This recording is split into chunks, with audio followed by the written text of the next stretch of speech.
जैसे जैसे लोग आगे बढ़ते जा रहे हैं वैसे वैसे नई नई टेक्नोलॉजी का इजाज होता जा रहा है। तो वहीं अब ये टेक्नोलॉजी इंसानों के लिए ही नहीं बल्कि जानवरों के लिए भी फायदेमंद हो रही है। उसी का एक उदाहरण यूपी के मुरादाबाद से सामने आया, जहाँ पर नगर निगम के माध्यम से डिजिटल पशु शव गृह बनाया गया, जिसके माध्यम से पशुओं का डिजिटल रूप से अंतिम संस्कार किया जा सकेगा। इस पशु शव गृह में सरकारी पशुओं के लिए मुफ्त में अंतिम संस्कार किया जाएगा, वहीं प्राइवेट पशुओं के लिए नॉर्मल फीस अदा कर अंतिम संस्कार करना होगा।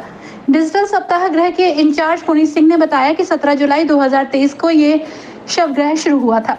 इसी शवगृह को बने 1 साल हो गए। उन्होंने बताया कि हमारे मुरादाबाद जनपद का कोई भी पशु एक्सपायर होता है तो उसे यहाँ पर डिस्क्रिमिनेट करते हैं। उन्होंने कहा कि नगर निगम की जो सरकारी गौशाला है या फिर सड़कों पर जो पशु घूमते हैं उन सभी सरकारी पशुओं का तो मुफ्त में यहाँ पर अंतिम संस्कार हो जाता है। उन्होंने कहा कि प्राइवेट में कोई अपने पशु का अंतिम संस्कार करना चाहता है तो उसकी उम्र और वजन के हिसाब से 4 दिन निर्धारित कर दिया जाता है। उन्होंने कहा कि जो छोटा पशु होता है उसका 1500 से 2000 के बीच खर्च आता है। जो गाय होती है उसकी पूरी गाय का खर्चा 3000 के आसपास आता है। सरकारी पशु का कोई चार्ज नहीं लगता, साथ ही उसका मुफ्त में अंतिम संस्कार हो जाता है। उन्होंने ये भी बताया कि पशु लाने के लिए हमारे पास एम्बुलेंस भी है। जो नगर निगम में सिटी में कहीं किसी पशु की मृत्यु होती है तो उसे लाने के लिए नगर निगम का ट्रैक्टर का इस्तेमाल होता है।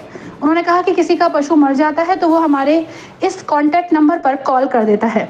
उन्होंने अपना कॉन्टैक्ट नंबर भी बताया 8077962516।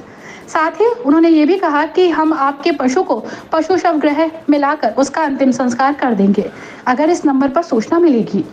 उसको हमारा 1 साल हो चुका है, 1 साल से ज्यादा हो चुका है। पिछला 17 जुलाई को स्टार्ट किया था 2023 की 17 जून को पूरी।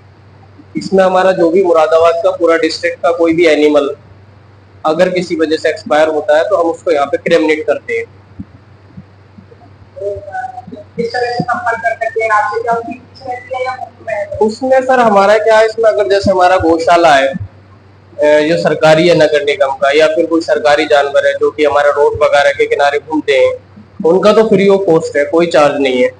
लेकिन जो अपना कोई एनिमल कराता है उसका चार्जेस रहता है अकॉर्डिंग टू उसका एज वेट के हिसाब से। कितना चार्ज रहता है? उसका सर हमने स्टैंडर्ड कर रखा है। जो हमारा नॉर्मल गाय वगैरह होती है उसका 3000, जो छोटा होता है उसका 1500 से 2000 के बीच में। पूरा कंप्लीट या कुंटल के हिसाब से? नहीं, इसका एक अप्रोक्स मान लेते हैं, जैसे एज पूरा जानवर है उसका 3000 रख दिया, या फिर हमारा छोटा है उसको एज के हिसाब से तो उसका 1500 से 2000 कर दिया। हाँ, नगर निगम का हुआ या हमारा बराबर में काना गौशाला उसका हमारा हम लोग कोई चार्ज नहीं लेते। सरकारी हाँ, सरकारी जो भी होगा, हाँ सरकारी होगा या फिर किसी के थ्रू आएगा, पार्षद वगैरह के थ्रू आता तब भी उसका कोई चार्ज नहीं। तो जो सरकारी है, अगर कोई सरकारी खत्म हो जाता है तो उसे यहाँ तक पहुँचाने के लिए क्या सुविधा है आपके पास? क्या तो हमारे पास ये यहाँ पर लोडर है।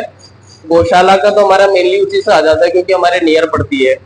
लेकिन जो हमारा अंदर का सिटी का है वो नगर निगम के ट्रैक्टर के थ्रू आता है, जो हमारे ट्रैक्टर चल रहे हैं उनके थ्रू आता है। तो क्या कॉन्टैक्ट नंबर है जो सरकारी पशु खत्म हो जाए तो कॉन्टैक्ट नंबर से संपर्क? हाँ, कॉन्टैक्ट नंबर वैसे ऑनलाइन इसका हो रखा है, मेरा ही नंबर है, आप एक बार और नोट कर लीजिए। किसी को अगर कांटेक्ट करना 8077962516। 24 आवर सर्विस है हमारी, कभी भी अगर हो आप लेकर आइए, लिया जाएगा।